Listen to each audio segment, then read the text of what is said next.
In the shadow of Buckingham Palace, where centuries of secrets lie buried beneath marble floors and golden crowns, a single moment of truth threatens to unravel the carefully woven tapestry of royal duty and personal sacrifice.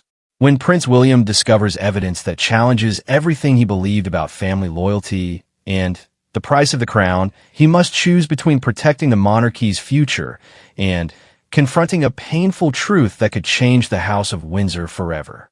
The autumn rain hammered against the tall windows of Kensington Palace with an urgency that seemed to mirror Prince William's restless thoughts. He stood in his private study, still wearing the formal military uniform from that morning's ceremony, the weight of duty pressing down on his shoulders like an invisible crown. The golden threads on his ceremonial jacket caught the lamplight as he moved away from the window, but the warmth did nothing to chase away the chill that had settled in his chest. It had been 3 months since his grandmother, Queen Elizabeth II, had passed away, leaving behind a kingdom in mourning and a family struggling to find its new rhythm. The transition had been swift and decisive, as royal protocol demanded, but the emotional aftermath lingered like smoke from an extinguished candle. William found himself caught between his role as heir to the throne and his deep-seated need to protect those he loved from the harsh spotlight that followed every member of the Windsor family. The sound of footsteps in the corridor outside drew his attention back to the present. Catherine appeared in the doorway, her elegant figure framed by the soft light from the hallway. Even after years of marriage, her presence still had the power to calm his troubled thoughts. She had changed from her earlier formal attire into a simple cream sweater and dark trousers, her chestnut hair falling in gentle waves around her shoulders. "The children are finally asleep," she said softly, stepping into the room and closing the door behind her. "George wanted to know if you would read to him tomorrow night. He misses your bedtime stories." William's expression softened at the mention of his eldest son. The boy had been asking difficult questions lately, trying to understand why great-grandmother had gone away and why everyone seemed so serious all the time. At 9 years old, George was beginning to grasp the weight of his own future responsibilities, though William and Catherine had tried to shield him from the full reality of what lay ahead. "Of course," William replied, loosening his collar as he moved toward the comfortable leather chair near the fireplace. "I've been thinking about what grandmother used to tell me when I was his age, how she would explain duty and service without making it sound like a burden." Catherine joined him, settling into the chair opposite his own. The fire crackled softly between them, casting dancing shadows across the room's rich mahogany paneling. She had a gift for that, Catherine agreed, making even the most serious responsibilities seem like privileges rather than obligations. The conversation drifted into comfortable territory, discussing their children's activities and upcoming engagements, but William's mind kept returning to the events of the past week. There had been whispered conversations among the palace staff, hurried meetings behind closed doors, and an undercurrent of tension that seemed to permeate every royal residence. His father, now King Charles III, had been dealing with the pressures of his new role while simultaneously managing family dynamics that had grown increasingly complex over the years. The relationship between Charles and Camilla had evolved from scandal to acceptance to genuine respect among most of the family. But there were still moments when old wounds seemed to resurface unexpectedly. William had worked hard to build a cordial relationship with his stepmother, recognizing that his father's happiness was intrinsically linked to Camilla's presence in their lives. Yet sometimes, in quiet moments like this one, he found himself wondering about the choices that had shaped their family's history. A gentle knock at the door interrupted his thoughts. James, one of the senior household staff members, appeared with the evening's correspondence and a subtle expression of concern that William had learned to recognize over the years. "Your Royal Highness," James said with a respectful bow, "I apologize for the intrusion, but there's been a matter brought to my attention that I believe requires your immediate consideration." William exchanged a glance with Catherine, who sat up straighter in her chair. In the carefully orchestrated world of royal protocol, Unexpected interruptions usually signaled something significant. "What kind of matter, James?" William asked, setting aside the book he had been absently holding. The older man shifted uncomfortably, his usual composure slightly shaken. "It concerns Her Majesty the Queen Consort, sir. One of the security personnel has discovered something in her vehicle that they believe you should see personally. They felt it inappropriate to discuss the matter through normal channels." The room seemed to grow quieter, as if even the rain outside had paused to listen. William felt Catherine's eyes on him as he processed this information. In the world they inhabited, security discoveries were taken seriously, but the careful phrasing suggested this was more delicate than a routine security concern. "Has my father been informed?" William asked, his voice steady despite the questions multiplying in his mind. "Not yet, sir. The security team leader specifically requested to speak with you first. He mentioned it related to some historical documents and personal items that might require sensitive handling." William rose from his chair, his movements deliberate and controlled. Years of royal training had taught him to maintain composure, even when facing unexpected challenges. But he could feel the familiar tension building in his shoulders that appeared whenever family and duty intersected in complicated ways. "I'll speak with him now," he decided. "James, please arrange for the security team leader to meet me in the private conference room, and ensure that this conversation remains strictly confidential until we understand what we're dealing with." As James departed to make the arrangements, Catherine stood and placed a gentle hand on William's arm. "Do you want me to come with you?" He considered the offer, knowing that her presence would provide both comfort and an additional perspective on whatever they were about to discover. Catherine had developed her own understanding of royal dynamics over the years, and her outsider's view often provided valuable insights that those born into the system might miss. "Please," he said simply, and she nodded without hesitation. They made their way through the palace corridors, their footsteps echoing softly on the polished marble floors. The walls were lined with portraits of previous monarchs and family members, their painted eyes seeming to watch as William and Catherine passed beneath them. The weight of history felt particularly heavy tonight, as if the accumulated decisions and sacrifices of generations past were pressing down upon the present moment. The private conference room was located in a section of the palace reserved for sensitive discussions, away from the main reception areas where staff and visitors might overhear important conversations. As they entered, William saw Detective Chief Inspector Morrison, the head of Royal Protection, standing beside a table where several items had been carefully arranged. Morrison was a man in his early 50s who had served the royal family for over 2 decades. His reputation for discretion and thoroughness had earned him the trust of multiple generations of Windsors, and his presence tonight suggested that whatever had been discovered warranted serious attention. "Your Royal Highness, Your Royal Highness," Morrison said, offering formal bows to both William and Catherine. "Thank you for seeing me on such short notice. I want to assure you that we've handled this matter with the utmost care and confidentiality."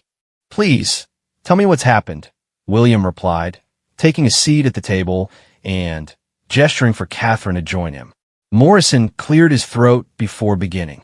"This afternoon, during a routine security check of vehicles in the royal fleet, one of my officers discovered a concealed compartment in the Queen Consort's personal car. The compartment contained several items that appeared to be of significant historical and personal value." He gestured toward the table, where William could now see several aged documents, photographs, and what appeared to be pieces of jewelry carefully arranged on white cloth.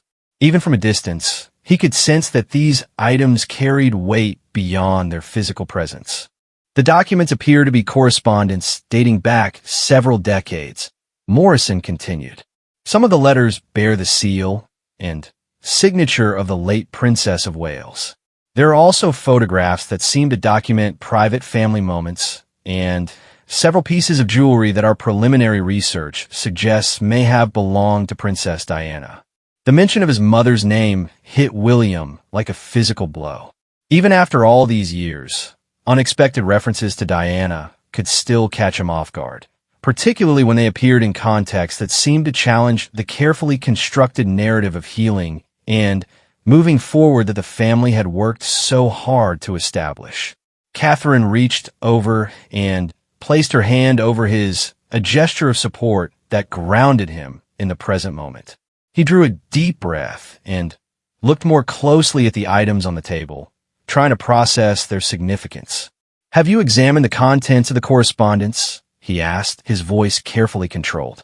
"Only briefly, sir, and with great respect for privacy. However, what we could see suggests that these may be previously unknown letters between Princess Diana and various individuals, including some that appear to address delicate family matters." William felt the familiar tightness in his chest that appeared whenever he was forced to navigate the complex legacy of his mother's life and death. The years had brought healing and perspective, but they had never completely eliminated the pain of loss or the frustration of unanswered questions about the circumstances that had shaped his childhood. "Why were these items concealed?" Catherine asked, her voice gentle but direct. "And how long might they have been in that location?"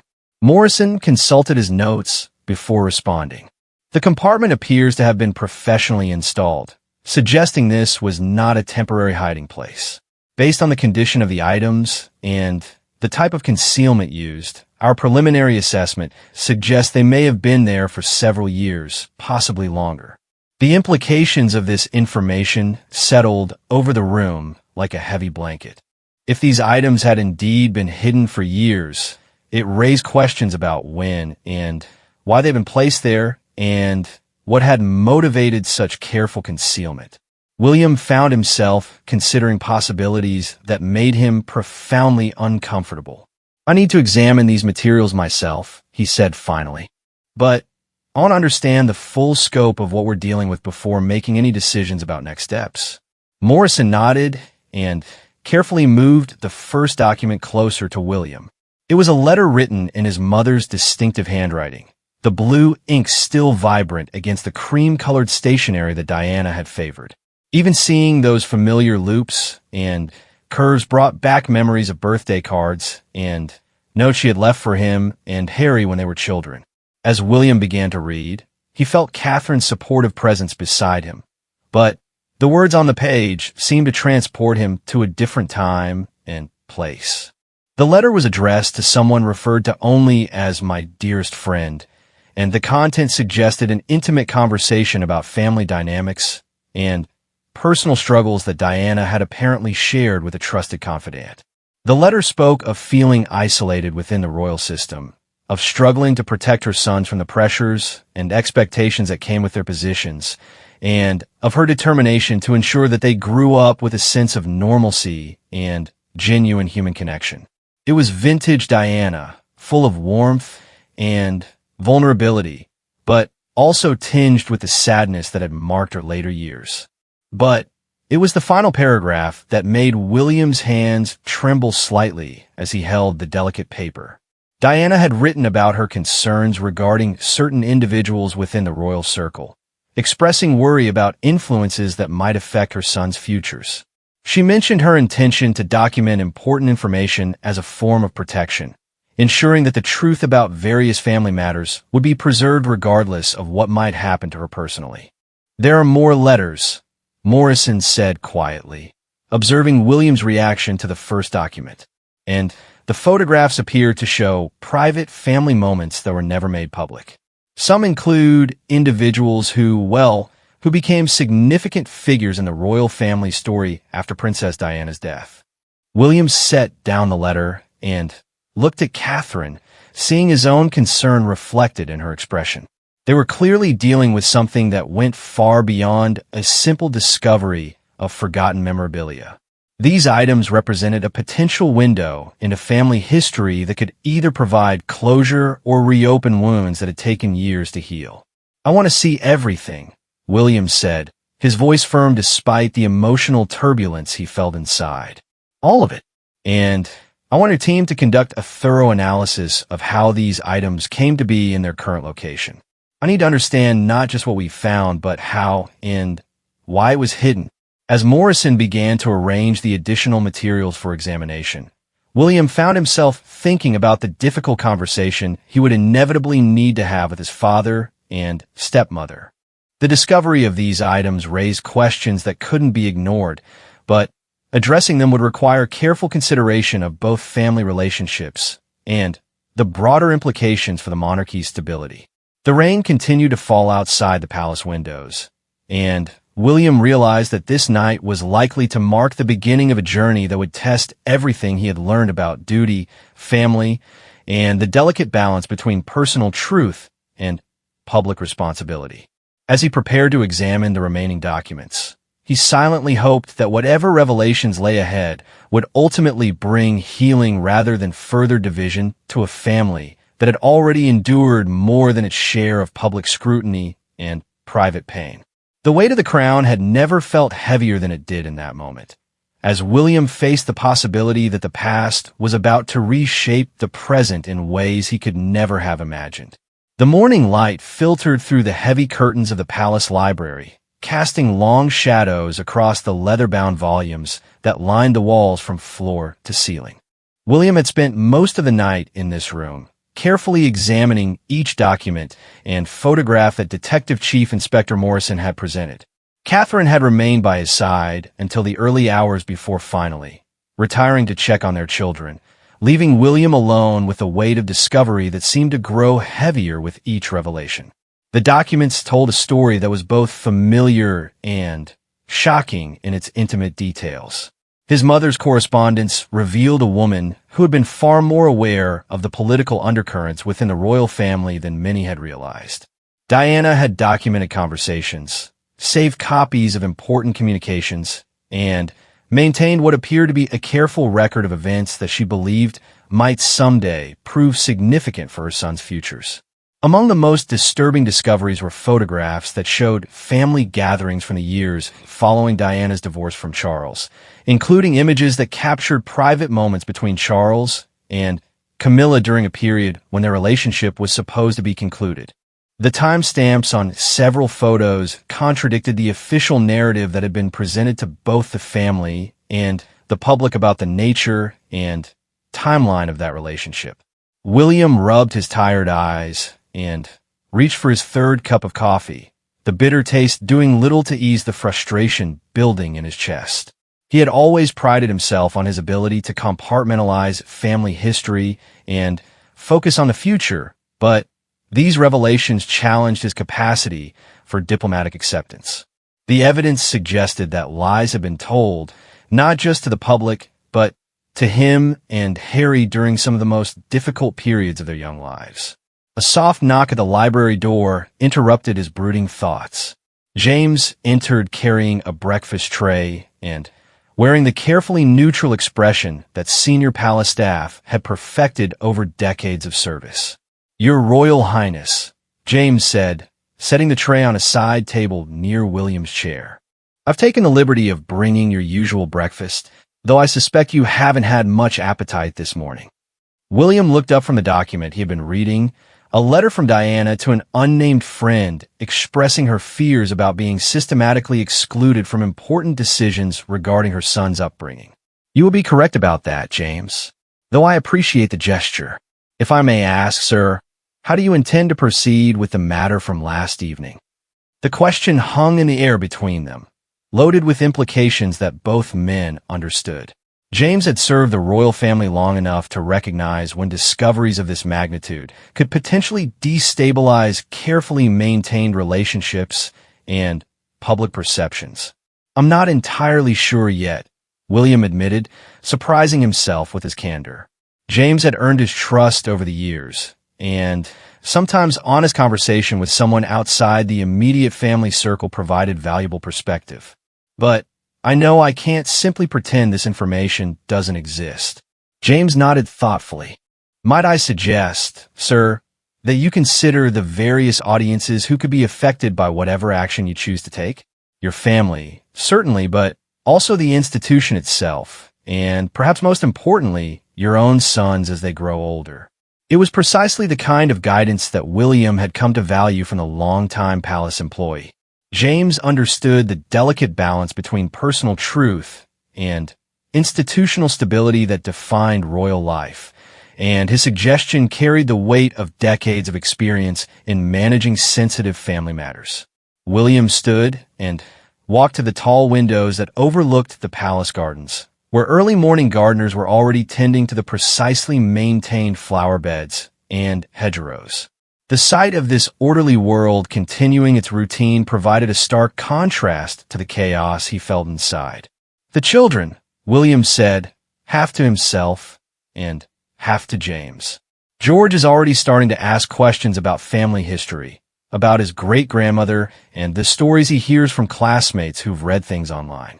How do I reconcile what I've discovered with the responsibility to provide him with a coherent understanding of his heritage? Before James could respond, the sound of approaching footsteps in the corridor signaled the arrival of another family member. William turned as his brother Harry appeared in the doorway, accompanied by Catherine, who must have contacted him during the night to inform him of the discovery. Harry looked tired, but alert, his casual clothing suggesting he had traveled quickly from his own residence to join this urgent family consultation. Despite the tensions that had marked their relationship in recent years, certain situations still demanded the solidarity that had defined their brotherhood since childhood. Catherine filled me in on the basics, Harry said without preamble, his eyes immediately moving to the documents spread across the library table. I came as soon as I could arrange security coverage. William felt a familiar mix of gratitude and apprehension at his brother's presence. Harry's perspective would be valuable, but his more confrontational approach to family dynamics sometimes complicated delicate situations. Still, these discoveries concerned their mother's legacy, making Harry's involvement both inevitable and necessary. Have you looked at everything? Harry continued, moving toward the table where the evidence was carefully arranged. Most of it, William replied. I wanted to understand the full scope before deciding how to handle the situation. Some of what's here is difficult to process. Harry picked up one of the photographs, studying it with an intensity that reminded William of their mother's focused attention when she was trying to solve a problem. The image showed Charles and Camilla at what appeared to be a private dinner party, their body language suggesting an intimacy that contradicted the official timeline of their relationship's resumption. This was taken almost 2 years before they publicly announced their engagement, Harry said, reading the timestamp of the photograph's border. Which means that mother's suspicions about the true nature of their relationship were correct, William finished, and that we were told a version of events that wasn't entirely truthful. Catherine had been quietly observing from near the doorway, but she stepped forward now with the practical perspective that often helped ground their discussions. The question isn't just about what happened in the past, she said carefully. It's about what this means for your relationship with your father and stepmother now, and how it affects the family's ability to function effectively. It was a diplomatic way of addressing the elephant in the room. Charles's relationship with Camilla had been a source of pain and controversy for years, but time and circumstances had led to a grudging acceptance that had allowed the family to present a united front. These revelations threatened to undermine that carefully constructed stability. Harry set down the photograph and looked directly at his brother. Mother documented all of this for a reason. She knew that someday we might need to know the truth about what really happened during those years. But what do we do with that truth? William asked, voicing the question that had been torturing him throughout the night. Father is king now. Camilla is queen consort. The institution depends on stability and public confidence. How do we balance our need for honesty with the broader responsibilities we carry? The three of them fell silent, each contemplating the implications of the discovery from their own perspective. James had quietly withdrawn to give them privacy, but his earlier advice echoed in William's mind. The various audiences affected by this revelation included not just the immediate family, but the monarchy itself, the British people who looked to the royal family for continuity and moral leadership, and future generations who would inherit the consequences of whatever decisions were made today. Harry broke the silence first. I think we need to confront them directly. Father and Camilla, we deserve to know why these items were hidden, and we deserve honest answers about what really happened during those years. Catherine looked concerned by this suggestion. That's certainly one approach, but you should consider the potential consequences. If this becomes a family confrontation, it could damage relationships that have taken years to rebuild. And if the conversation goes badly, it might affect the family's ability to present a united front during public appearances. William appreciated both perspectives, but he found himself leaning toward Harry's more direct approach. The discovery of these documents had awakened something in him that had been dormant for years, a need to understand the truth about their mother's experiences and the circumstances that had shaped their childhood. There's something else, William said, reaching for a document he hadn't yet shared with Harry. One of the letters suggests that Mother believed certain individuals were actively working to marginalize her influence over our upbringing and education. She mentioned specific instances where she was excluded from important decisions, and she expresses concern about the possibility that historical accounts of this period might not accurately reflect what actually occurred. Harry read through the letter, his expression growing darker with each paragraph. Diana's words painted a picture of systematic isolation and manipulation that was far more serious than the general narrative of marital difficulties that had been presented to the public. This changes things, Harry said finally. If Mother was actively being deceived and excluded from decisions about our lives, then we're not just dealing with a failed marriage. We're dealing with a calculated effort to control the narrative and limit her influence. William nodded grimly. He had reached the same conclusion during his sleepless night of examination and analysis. The documents suggested a level of deliberate deception that went beyond personal relationship issues and entered the realm of institutional politics. Which brings us back to the fundamental question, Catherine said. What do you hope to accomplish by confronting your father and stepmother about this? Do you want acknowledgement? Apology? Change in current relationships? Or are you primarily seeking closure for your own understanding? It was the kind of probing question that Catherine excelled at asking, one that forced them to examine their motivations and desired outcomes rather than simply reacting emotionally to new information. William found himself considering what he actually wanted from whatever conversation lay ahead. I want the truth, he said finally. I want to understand why these decisions were made, and I want to know whether the pattern of deception continued beyond Mother's death. But I also want to ensure that Harry and I have accurate information about our family history before we continue in our roles as senior members of the royal family. Harry supported this approach with a firm nod.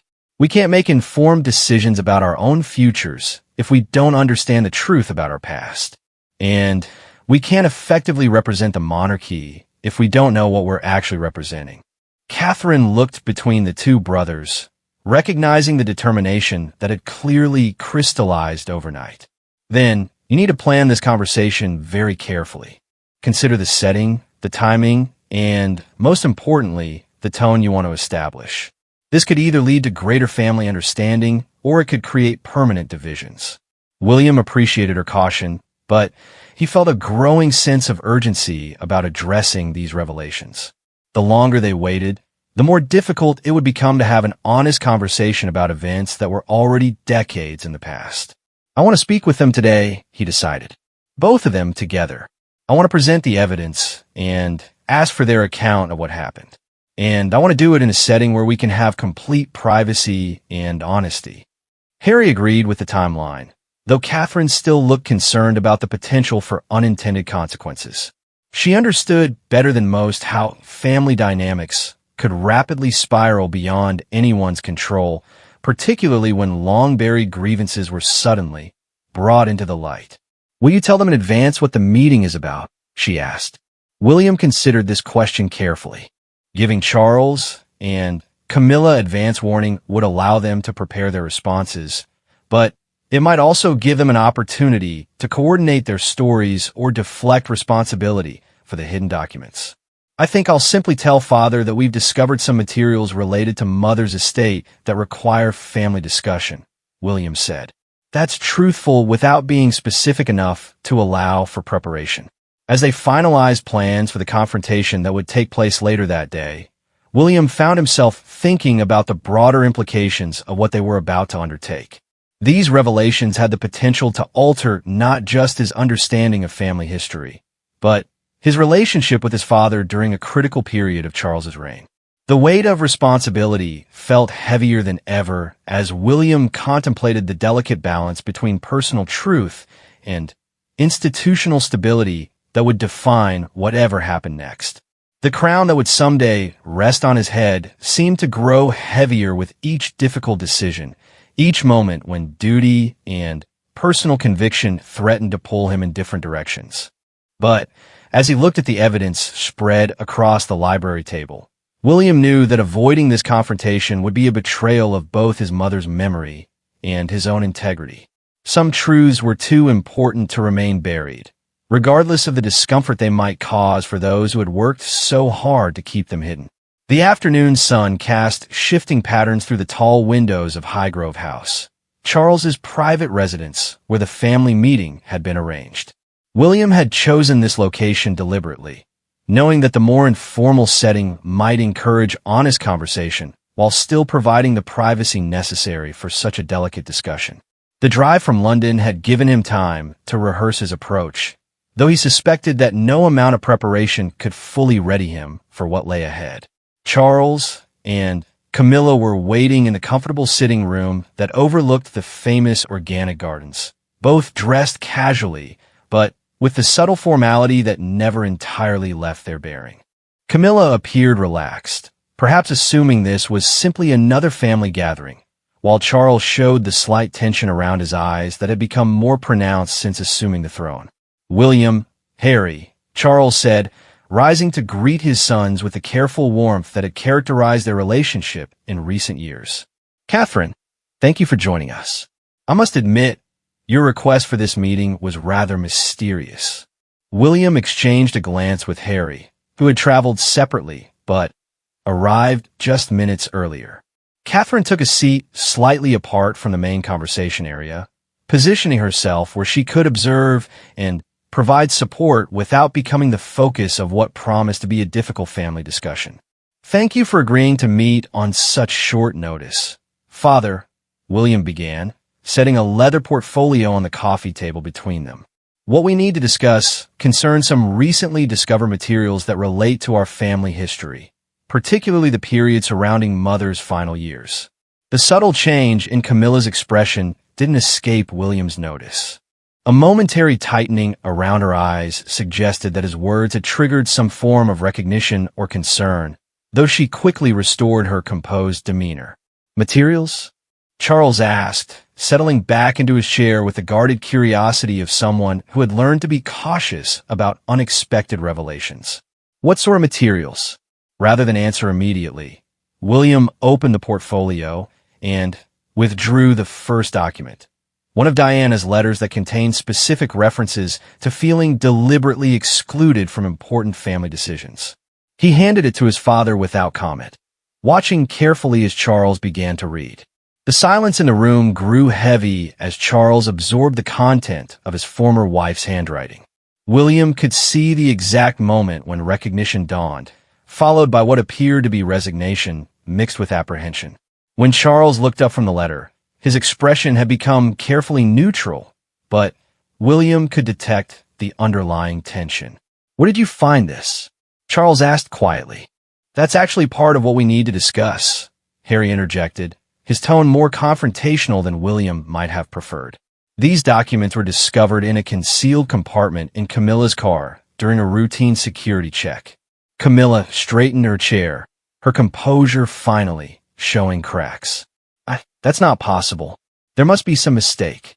William withdrew a photograph from the portfolio, one showing Charles and Camilla at what appeared to be an intimate dinner gathering, timestamp indicating it was taken nearly 2 years before their publicly announced engagement. He placed it on the table where both Charles and Camilla could see it clearly. This was among the items found, William said, his voice remaining steady despite the emotional turbulence he felt, along with several other photographs and documents that suggest the timeline we were given about your relationship wasn't entirely accurate. The room fell silent except for the distant sound of gardening equipment outside the windows. Charles stared at the photograph for a long moment before looking at Camilla, some form of silent communication passing between them. You have to understand, Charles began slowly. The circumstances were extremely complicated during that period. There were pressures from the institution, from the public, from Parliament. Every decision had to be weighed against multiple considerations. What we understand, Harry said, his voice rising slightly, is that Mother documented systematic efforts to exclude her from decisions about our upbringing.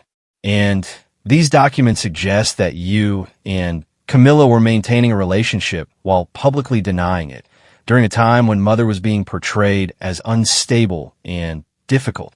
Camilla finally spoke, her voice barely above a whisper. We never intended for anyone to be hurt. The situation was impossible for everyone involved. William leaned forward, focusing his attention on his stepmother. Camilla, these documents were found hidden in your personal vehicle. That suggests you've been carrying them around, possibly for years. I need to understand why. The question hung in the air like a challenge. Camilla looked at Charles, then at her hands folded in her lap, before finally meeting William's gaze directly.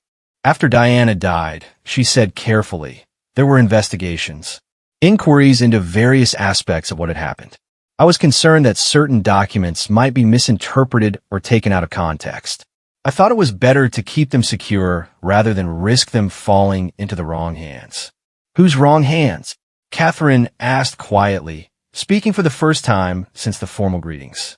Who were you protecting them from? Charles answered before Camilla could respond. The press, certainly, but also from those within the royal household who might use them to cause difficulties for the family during an already painful time.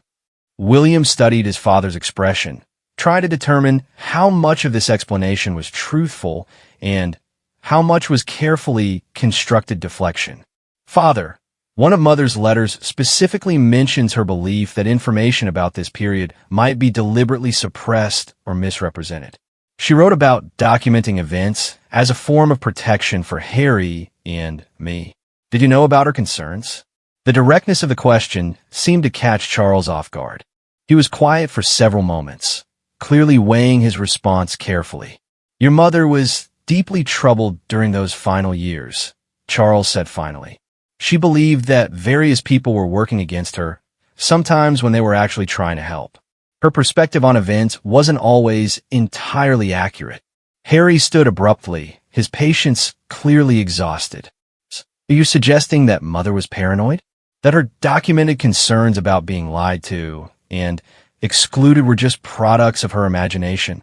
I'm suggesting that the situation was complex and painful for everyone involved, Charles replied, his own voice showing strain. Diana was struggling with many pressures, and she sometimes interpreted actions and motivations in ways that weren't necessarily reflective of reality. William felt a surge of anger at his father's characterization of Diana's concerns, but he forced himself to remain focused on the larger questions that needed answers. What about the photographs? He asked, gesturing toward the image still lying on the table. Are you saying that Mother was imagining the relationship that these clearly document? Camilla reached for the photograph, studying it as if seeing it for the first time. The timeline, it's complicated. There are periods when Charles and I weren't in contact, and periods when we were trying to navigate extremely difficult circumstances. That's not an answer, Harry said bluntly. Either you were maintaining a relationship during the time when you publicly denied it, or you weren't. These photographs suggest you were. Charles stood and walked to the window, his posture reflecting the weight of decisions made decades earlier. When he turned back to face his sons, his expression was that of a man who had carried difficult truths for too long. Yes, he said simply. There were times when Camilla and I maintained contact when the official position was that we weren't in communication. The pressure from the palace, from the government, from the church was enormous. We were trying to find a way forward that would eventually allow us to be together while causing the least damage to the institution and to all of you. The admission settled over the room like a heavy blanket. William felt a complex mix of vindication for his mother's concerns and disappointment in his father's deception, even as he recognized the impossible pressures that had shaped those decisions. And Mother knew, William said. It wasn't a question. Your mother suspected, Charles confirmed. And yes, that contributed to the difficulties between us during the divorce proceedings and afterward. William picked up another document from the portfolio, one of Diana's letters that expressed concern about the impact these deceptions might have on her son's futures. She wrote that she was worried about how these lies might affect Harry and me as we grew older and took on greater responsibilities within the family. She believed that we deserved to know the truth about our family history. Camilla looked directly at William for the first time since the photographs had been revealed. We thought we were protecting you. The truth was so complicated and painful, and there seemed to be no benefit to burdening you with details that couldn't change anything. But those details shaped our entire understanding of our family, Harry pointed out. Our relationship with you, our feelings about Mother's experiences, our trust in the institution itself. How can you say they couldn't change anything? The question crystallized something that William had been struggling to articulate throughout this confrontation. The issue wasn't just about past deceptions, but about the ongoing implications for family relationships and institutional trust. What else? William asked quietly. What other aspects of our family history have been simplified for our benefit? The question seemed to age Charles visibly. He returned to his chair and sat heavily, the weight of decades of careful secret-keeping evident in his posture. There were financial arrangements, he said slowly, settlements and agreements that were made during the divorce that weren't publicly disclosed. There were also concerns about security and privacy that led to certain decisions being made without consulting Diana, which she interpreted as deliberate exclusion. William felt Catherine's supportive presence from across the room as he processed this additional information. Each revelation seemed to open new questions about the foundation of everything he had believed about his family's history. The jewelry, Camilla said suddenly, as if the words had been forced out of her. Some of the pieces that were found. Diana had left them for you and Harry, but there were concerns about when and how to present them. I was holding them until you were older, until the circumstances seemed right. Harry moved closer to the table where the evidence was displayed. You mean you were deciding when we were ready to receive items that our mother had specifically left for us? I was trying to honor her wishes while also protecting you from reopening painful wounds before you were emotionally prepared, Camilla replied, her composure beginning to crack under the pressure of the interrogation. William realized that they had reached a critical moment in the conversation. The revelations had confirmed many of Diana's documented concerns, while also revealing the complex motivations behind decisions that had shaped his and Harry's understanding of their family history. The question now was how to move forward with this knowledge. I need to understand something, William said, looking directly at both Charles and Camilla. Moving forward, can Harry and I count on complete honesty from you about family matters that affect us? Or should we expect that information will continue to be filtered based on what you believe we can handle? The directness of the question seemed to surprise Charles, but William could see him recognizing the fundamental trust issues that these revelations had created. You're both adults now, Charles said finally. You're both senior members of the family with your own responsibilities to the institution. You deserve to be treated as such, which means honest communication about matters that affect you. It was a promise that William hoped his father would keep, though he suspected that rebuilding trust would require more than words. As he began to gather the documents back in the portfolio, he found himself thinking about the conversation he would need to have with Catherine later about how to process these revelations and their implications for their own family's future. The afternoon sun was beginning to set over the gardens outside, casting long shadows across the room where four people struggled to navigate the intersection of personal truth and institutional loyalty. The weight of the crown had never felt heavier than it did in this moment, as William contemplated the complex inheritance of both power and pain that defined his family's legacy. The evening mist rolled across the grounds of Kensington Palace as William and Catherine returned from Highgrove, both lost in contemplation after the emotionally charged confrontation with Charles and Camilla. The drive back to London had been largely silent, each processing the revelations and admissions that had fundamentally altered their understanding of family history and relationships. Catherine had observed the meeting with her characteristic insight, noting not just what was said, but also the subtle dynamics between family members as long-buried truths finally surfaced. Now, as they entered their private apartments, she could see the toll that the afternoon had taken on her husband. "The children are with their tutor until dinner," Catherine said softly, settling beside William on the comfortable sofa in their sitting room. "We have some time to talk through everything that happened today." William leaned back against the cushions, closing his eyes briefly before looking at his wife. "I keep thinking about Mother's letter where she wrote about wanting to protect Harry and me from lies and manipulation. It turns out she was more right than even she might have realized." The admission carried weight beyond the immediate family revelations. Catherine understood that William was grappling not just with personal feelings about deception and family relationships, but with broader questions about truth and institutional integrity that would affect his future role as king. "What's your sense of how Harry is processing all this?" Catherine asked, knowing that the brothers' relationship remained complex despite their shared experience and mutual support during difficult family situations. "He's angry, which is understandable," William replied. "But I think he's also somewhat vindicated. He's always felt that the official narrative about Mother's final years didn't capture the full reality of what she experienced. Today's revelations confirm that his instincts were correct." Catherine nodded thoughtfully. Harry's more confrontational approach to family dynamics sometimes created complications, but his willingness to challenge accepted narratives had proven valuable during today's discussion.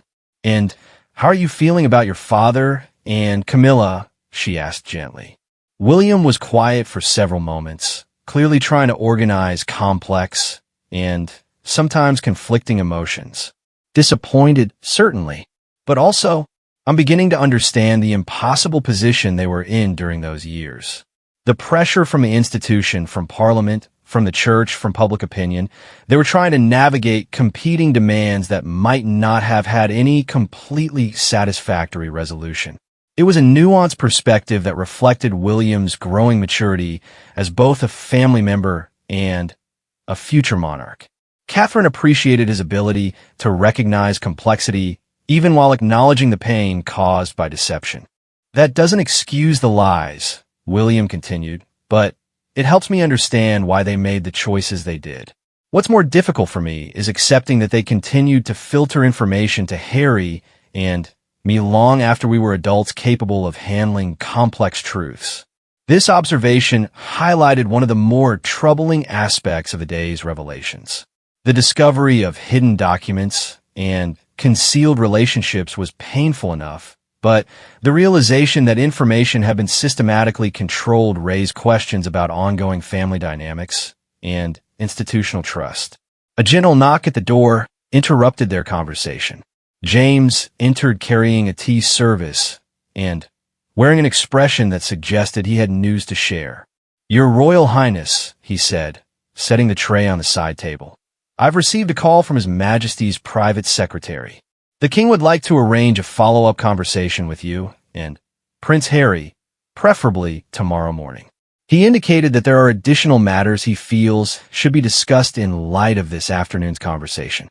William exchanged a glance with Catherine. Additional matters suggested that today's revelations were only part of a larger story that Charles felt needed to be addressed. "Did he indicate the nature of these additional matters?" William asked. only that they concern other aspects of the family history that might be relevant to your current responsibilities and future roles, James replied diplomatically.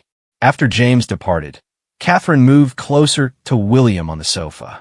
It sounds like your father realizes that partial disclosure isn't sufficient. He's probably concluded that complete honesty is the only way to rebuild trust. William hoped she was correct, though he found himself wondering what other revelations might be forthcoming.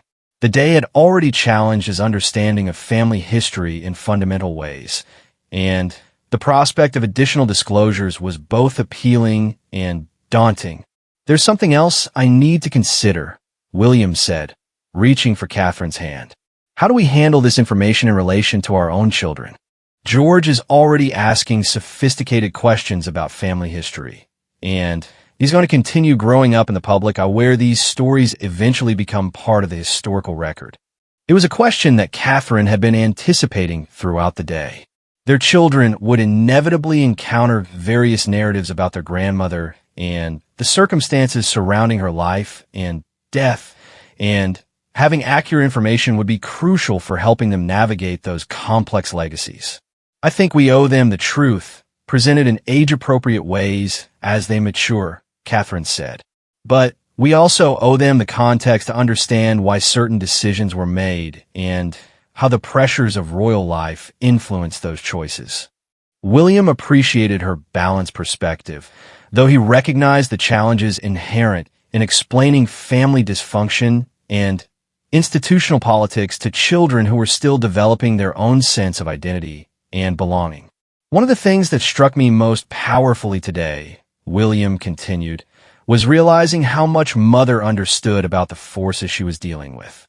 Her letters show a level of strategic thinking and documentation that suggests she was far more politically sophisticated than she's often been portrayed."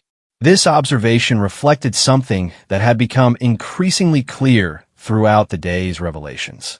Diana's correspondence revealed a woman who had been carefully observing and recording family dynamics, apparently with an understanding that someday her sons would need access to accurate information about this period of their lives. "She was protecting you and Harry in ways that wouldn't become apparent until years later," Catherine observed. "That documentation provided you with the evidence you needed to ask the right questions and demand honest answers." The insight highlighted Diana's foresight and her deep love for her sons, even as it underscored the tragic circumstances that had made such documentation necessary. Their conversation was interrupted by the sound of children's voices in the corridor outside their apartment. George, Charlotte, and Louis were returning from their afternoon activities, their animated chatter providing a welcome reminder of the normal family life that continued despite the day's revelations.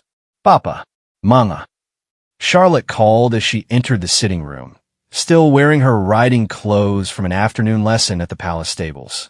"Did you know that horses can remember people they haven't seen for years and years?" William smiled, grateful for the simple joy his daughter brought to every conversation. "I didn't know that, sweetheart. Horses have excellent memories, especially for people who are kind to them." George appeared in the doorway, his expression more serious than his sister's. At 9 years old, he was beginning to develop the observational skills that would serve him well in his future role, and William could see him noticing the emotional undercurrents in the room. "Is everything all right?" George asked, displaying the emotional intelligence that often surprised adults who interacted with him.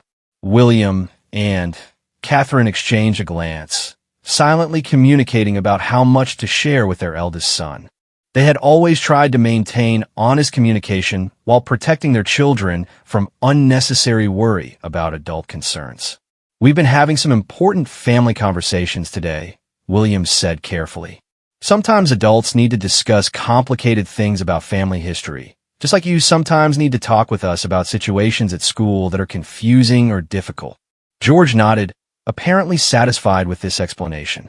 His natural maturity allowed him to accept that some adult conversations weren't appropriate for children without feeling excluded or concerned.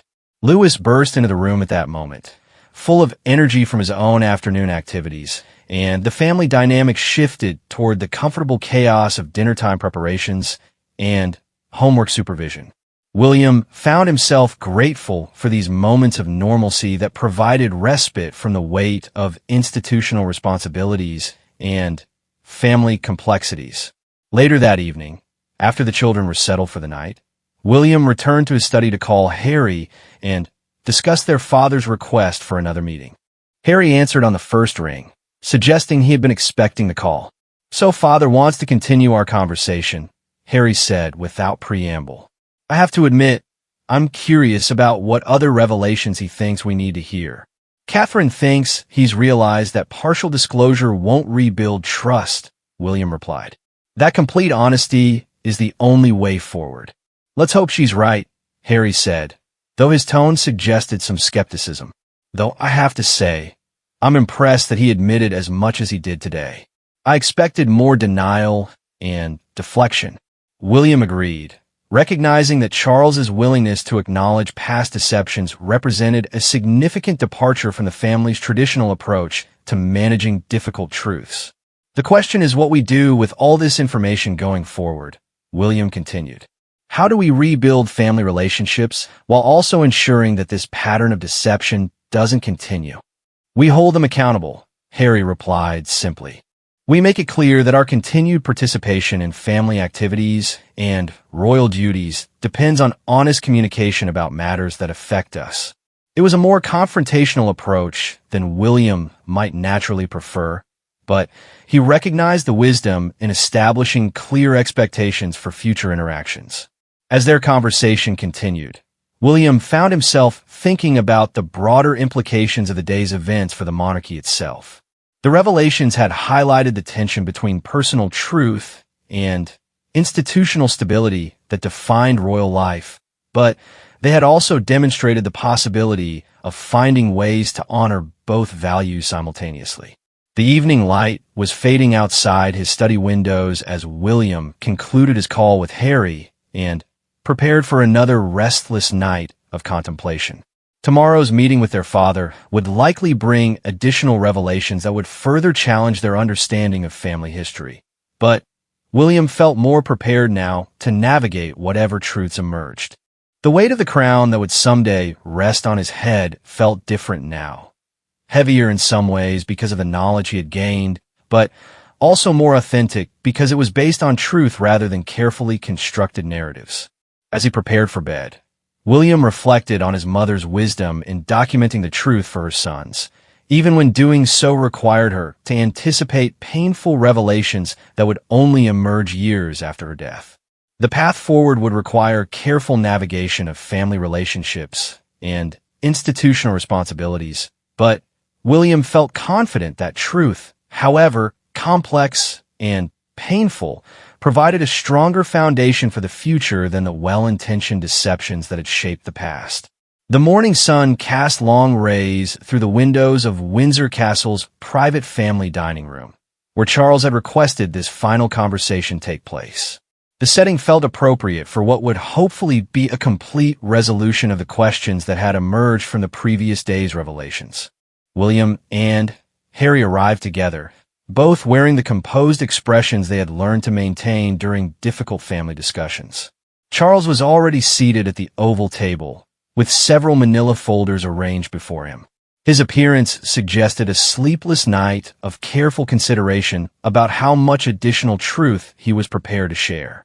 Camilla was notably absent, a decision that both sons interpreted as significant. "Thank you for coming," Charles began, his voice carrying the weight of someone who had reached a difficult decision. "I've spent the night thinking about our conversation yesterday, and about the obligations I have to both of you as your father and as the monarch you will someday serve." William took his seat across from his father, noting the formal tone that suggested this would be a different kind of conversation than the emotional confrontation at Highgrove.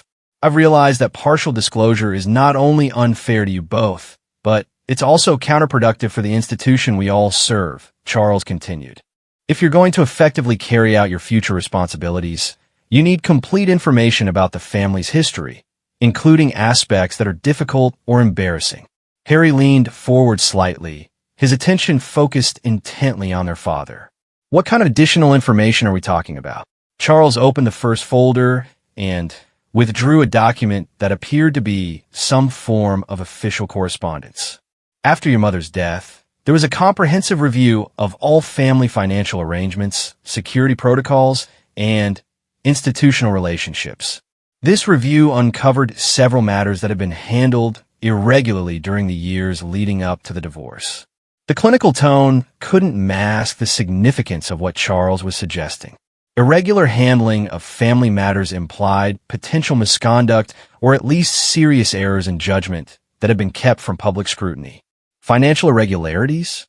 William asked, his legal training immediately focusing on the potential implications of such issues. Among other things, Charles confirmed, some of the settlement arrangements included provisions that weren't disclosed to your mother's legal team, and there were decisions made about her security detail that may have affected her safety during the final months of her life. The room fell silent as the brothers absorbed this information. Questions about Diana's security arrangements had been the subject of conspiracy theories for years, but hearing their father suggest that there might have been legitimate concerns was profoundly unsettling. Are you saying that Mother's security was deliberately compromised? Harry asked, his voice tightly controlled. I'm saying that decisions were made by people other than myself that prioritized institutional concerns over personal safety, Charles replied carefully. When I discovered this during the post-death review, I was deeply disturbed. But by then, of course, it was too late to change anything. William felt a cold anger building in his chest as he processed the implications of his father's words. Who made these decisions?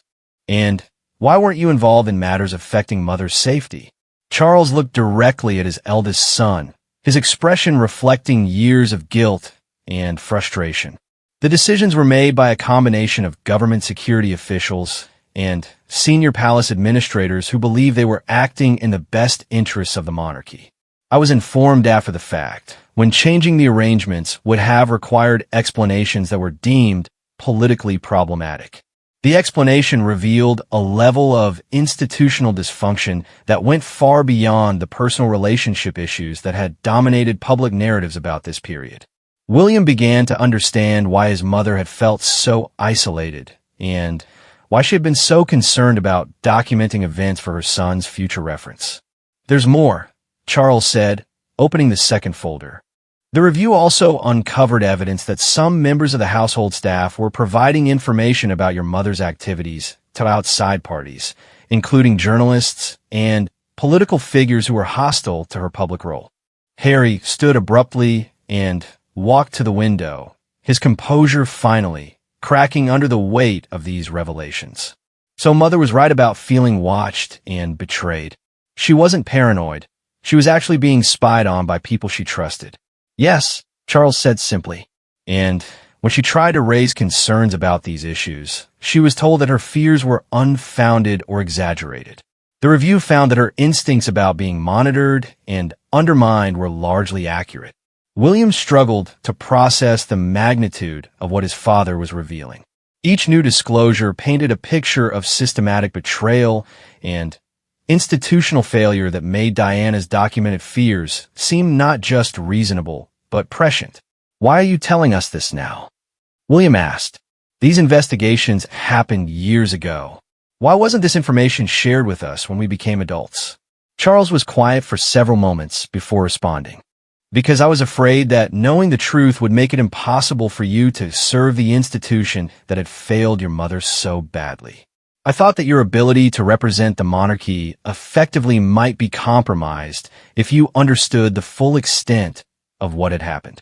The admission revealed the fundamental dilemma that Charles had been navigating for decades, balancing his obligation to protect his sons with his responsibility to preserve the institution they would someday lead. That wasn't your decision to make, Harry said, turning back from the window to face his father. We had a right to know the truth about our mother's experiences, regardless of how that might affect our relationship with the monarchy. William found himself agreeing with his brother's sentiment, even as he recognized the complexity of their father's position. The question now is how we move forward with this knowledge, he said. How do we ensure that the institutional failures you're describing don't continue to affect our own families? Charles opened the third folder, revealing what appeared to be a comprehensive set of policy recommendations. After the review, I worked with trusted advisors to develop new protocols for family security, financial arrangements, and staff oversight.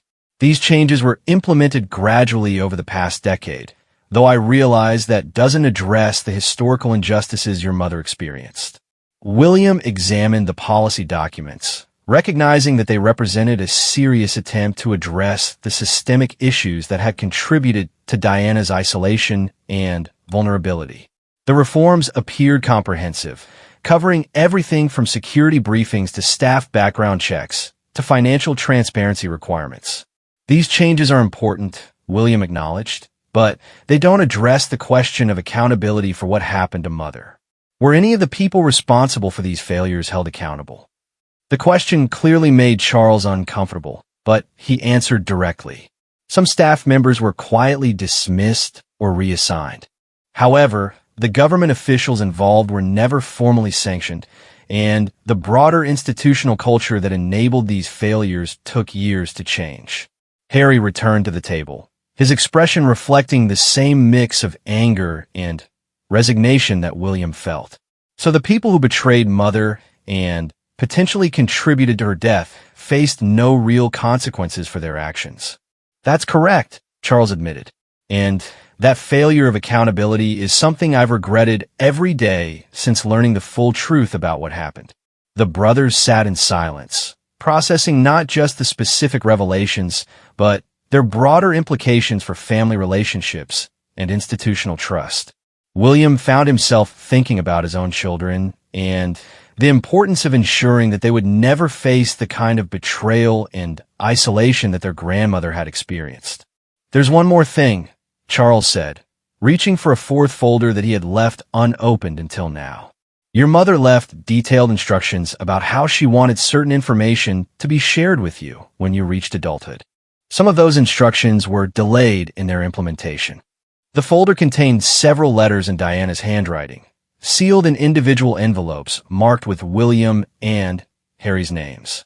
The sight of their mother's careful script brought back powerful memories of birthday cards and notes she had left for them during their childhood. She wrote these during the final year of her life, Charles explained. They contain her own account of the events we've been discussing, as well as her hopes and concerns for your futures. I was supposed to give them to you when you turned 21, but I wasn't ready to face the questions they would raise. William picked up the envelope marked with his name, feeling the weight of his mother's final thoughts and advice. The decision of when to read it felt momentous, knowing that it would provide Diana's perspective on all the revelations they had been discussing. Will you read them now? Charles asked quietly. William looked at Harry, who nodded slowly. They opened their letters simultaneously, reading in silence as their mother's voice reached across the years to provide comfort, explanation, and guidance. Diana's letter to William was everything he might have hoped for, warm, wise, and filled with specific advice about navigating the complexities of royal life while maintaining personal integrity.